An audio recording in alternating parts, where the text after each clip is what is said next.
You know what nobody talks about on Twitter? Fence posts or permits, or what happens when your wood supplier ghosts you in the middle of a client job.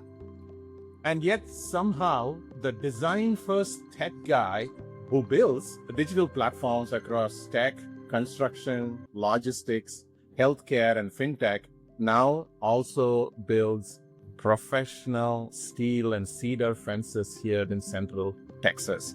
How crazy is that?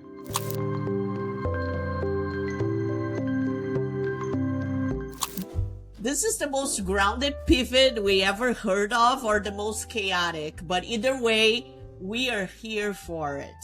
Today in our episode, From CTO to Business Owner, we have a friend of mine, James Jean, Chief Experience Architect at Genius Works, a digital design and strategy agency that's been running since 2016, and also the owner of Good Neighbors Fence Company, a family-owned business serving the Austin area, 7th generation Texan.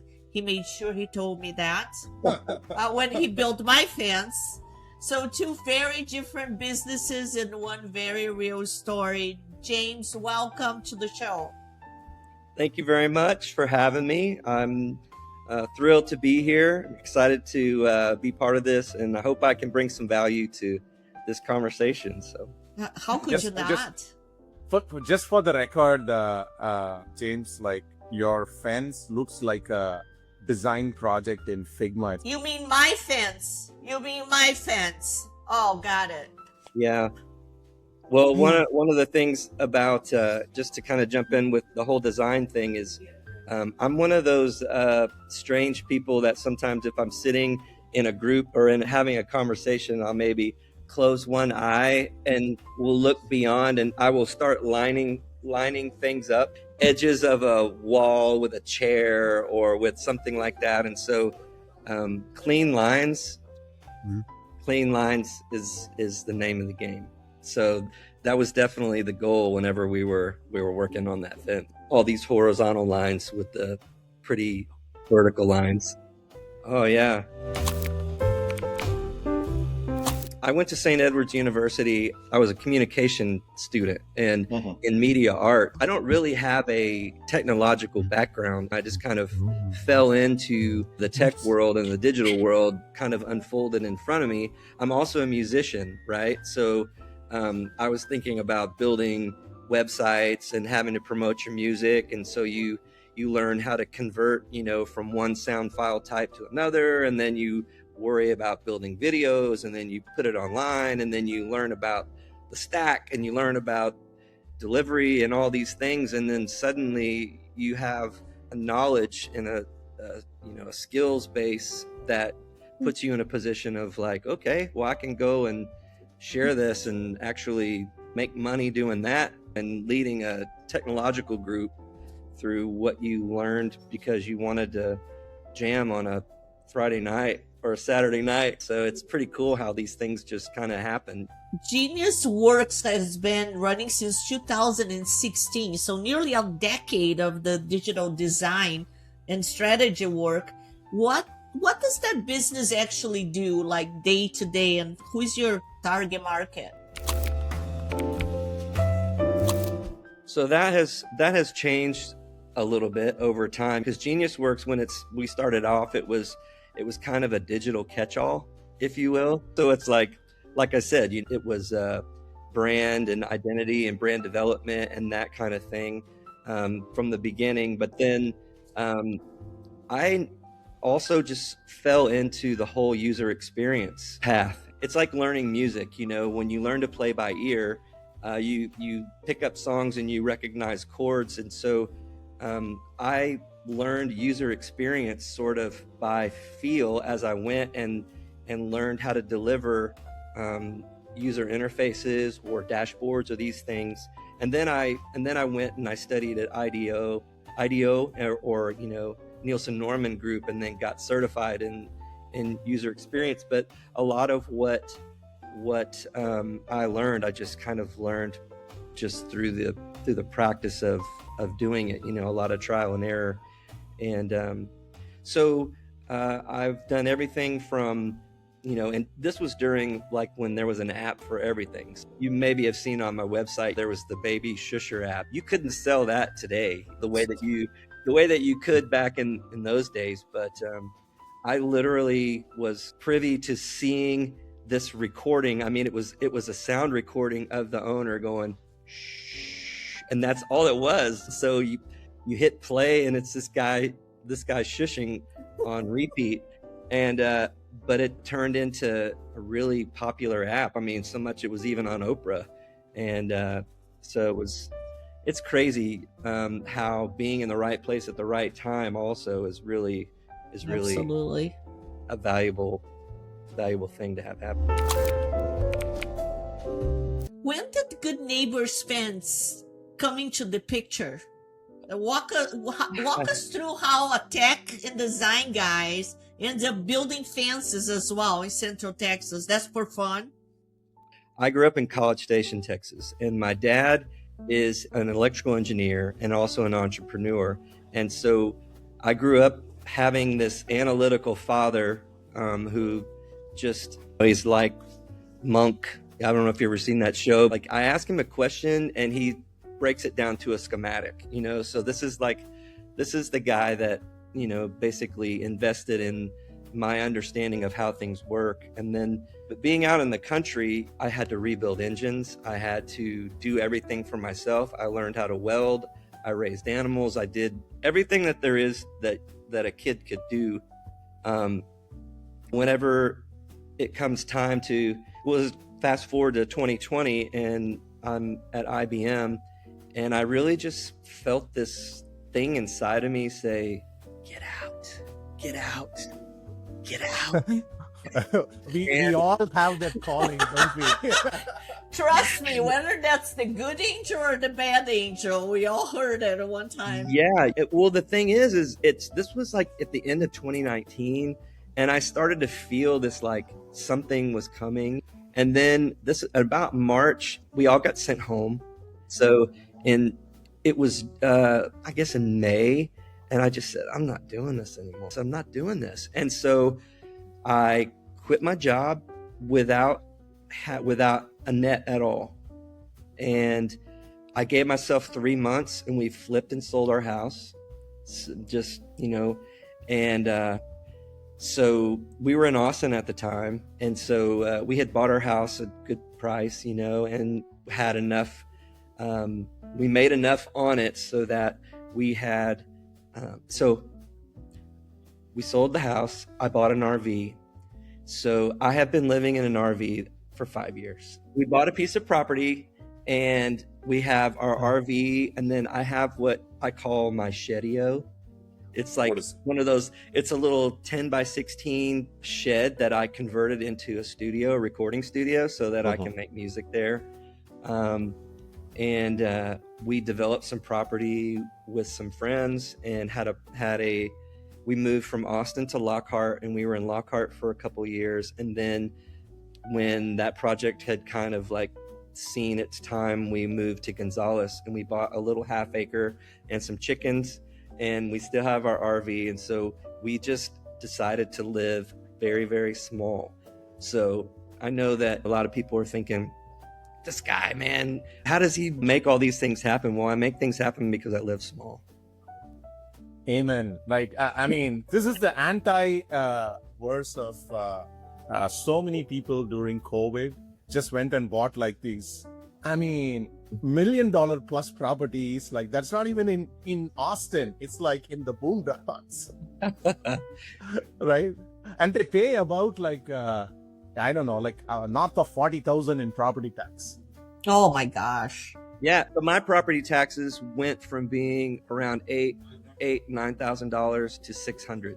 How the two businesses coexist? How can you just differentiate time for this, time for that? Yeah. So part of the strategy when we flipped and sold our house and got out of Austin, part of the strategy really was to do something more hands-on. It like I intentionally wanted to do something with these, and something, honestly, if you really want to know, I'm just going to say I wanted to AI proof my life. That's Because and I saw the writing on the wall. Like I'm a researcher. Most people don't realize that AI has been around since the 70s. okay. You know, that in 1947, they were making plans for how to handle when robots took over. I mean, this was in 1947.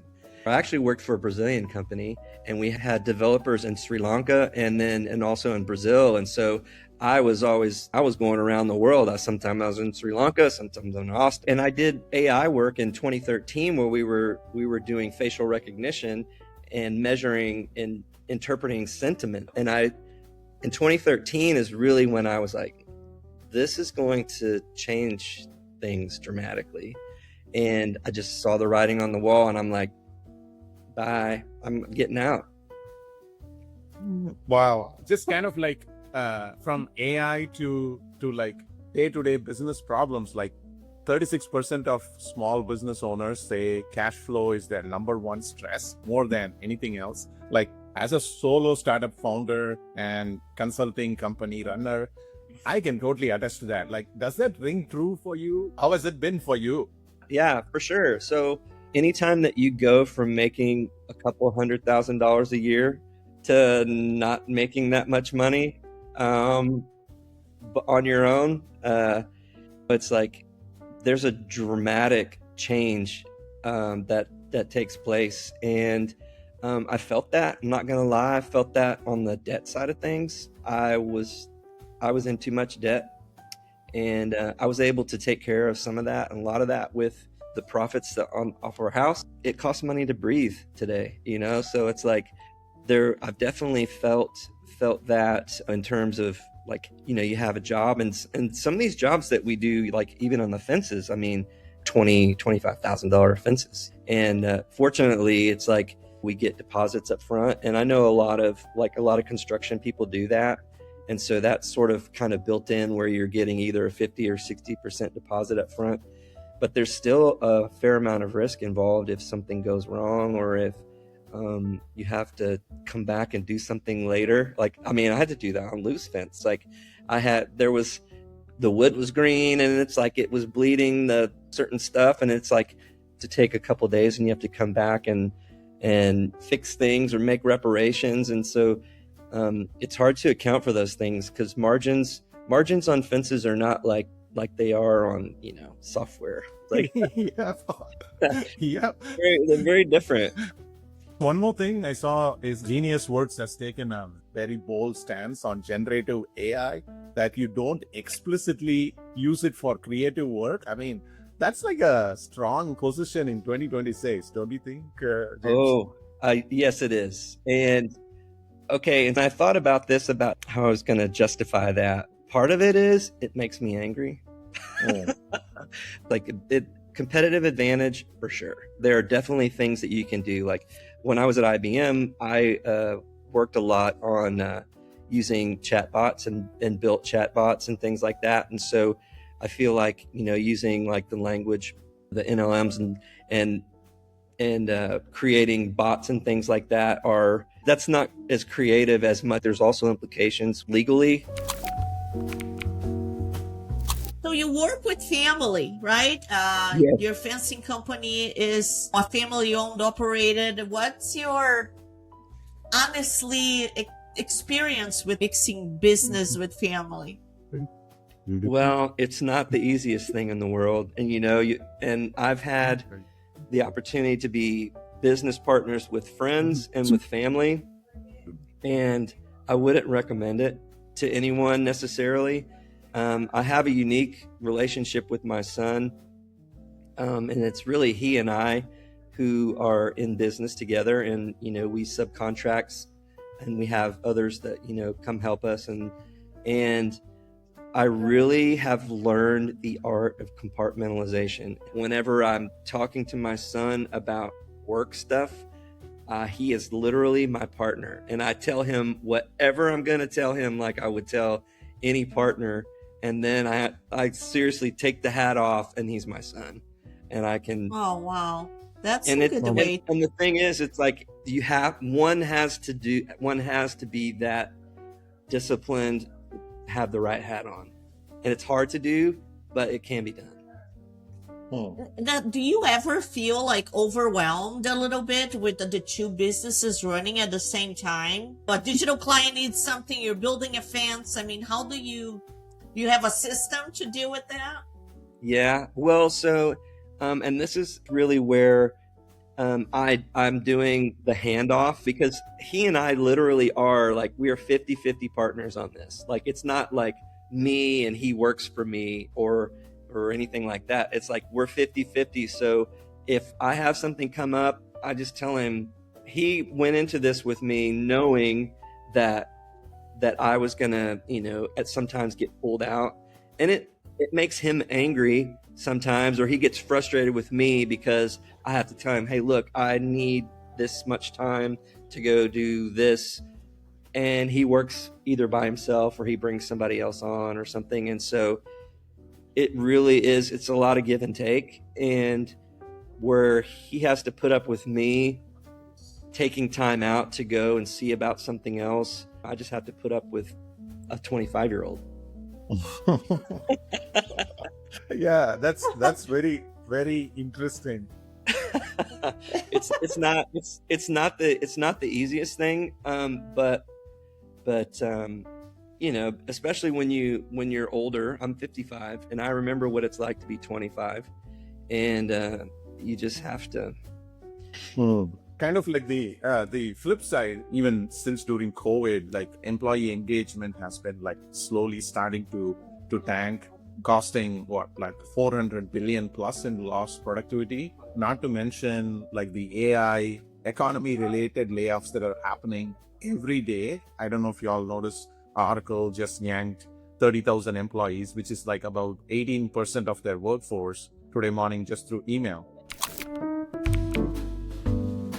The irony here is like most people suffering from that corporate disengagement actually have the skills to do exactly what you and your 25-year-old son have done.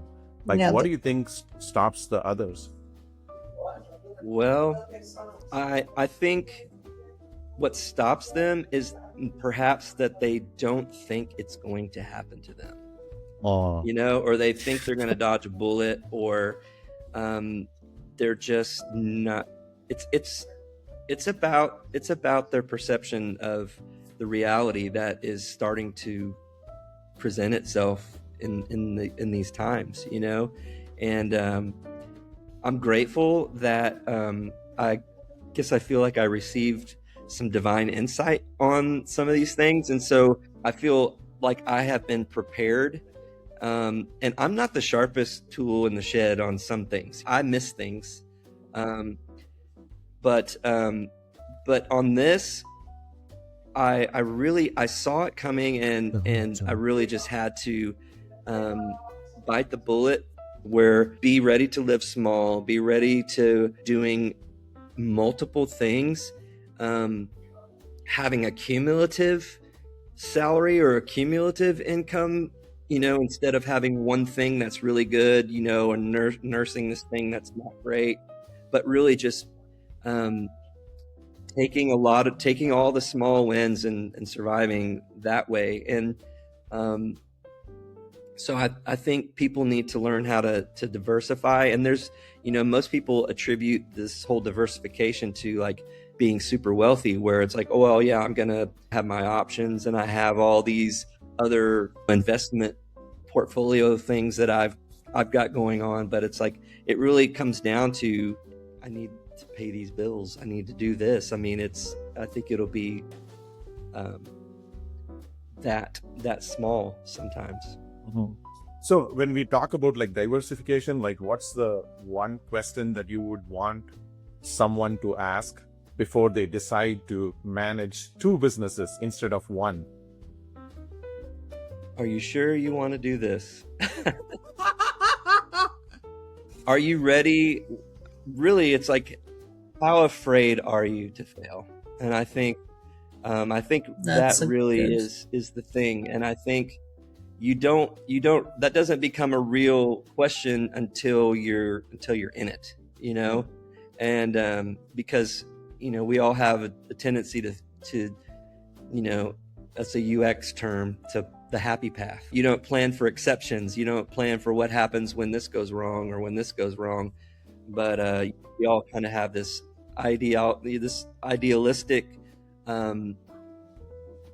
thinking about how, this is going to turn out okay. At least that might be a personality thing. Maybe there are some more contrarians and more better planners than I. But I think it's how, it's like, are you willing to just step off and jump off the edge? And I think that's really the only way that you're going to be able to do it, is if you just go for it and try.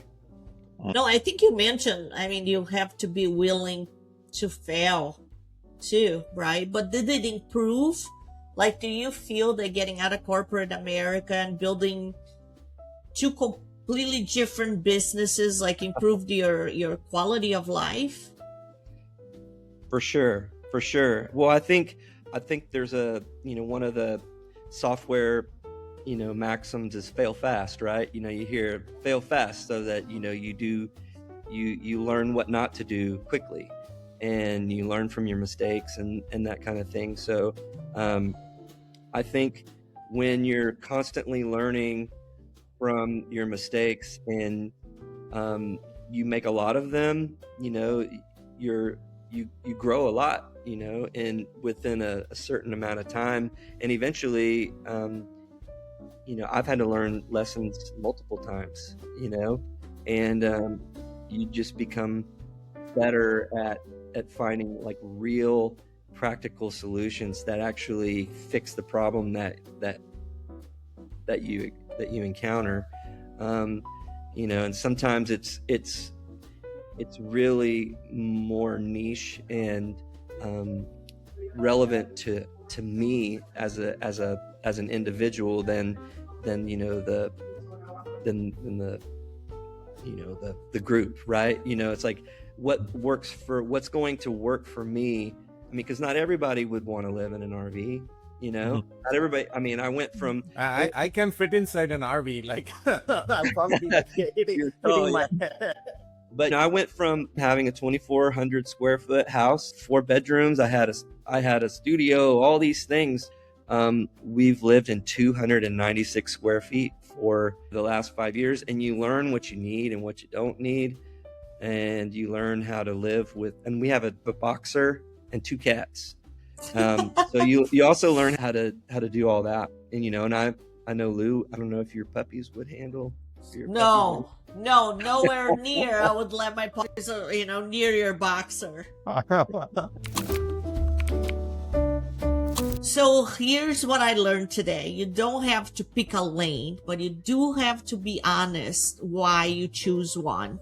And I think, Gene, not only you chose a lane, but it changed how you live life. You're happier for it. You built a digital agency that doesn't use generative AI because it makes you mad. And a fencing company that serves 7th generation Texan neighbors, and I love my fence. Both of those are choices, but I think they are more of statements.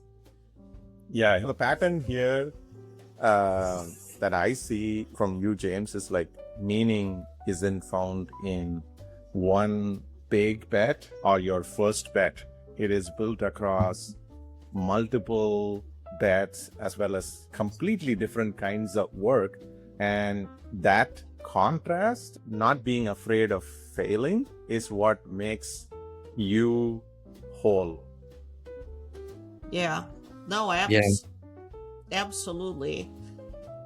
Folks, you can find James at geniusworks.com for digital design and strategy, and goodneighborsfencecode.com, and we'll put it in the text. If you're in Central Texas and need a fence, and I can personally recommend it. Okay? Follow us on 2 Coffees In. We are having the conversations. Your LinkedIn feed is too polished to have every other week, around 20 minutes or so, always honest. Thank you so much, James. This was awesome, James. Thank you. I'm Lou. I am Ashok. This is Two Coffees In. See you soon.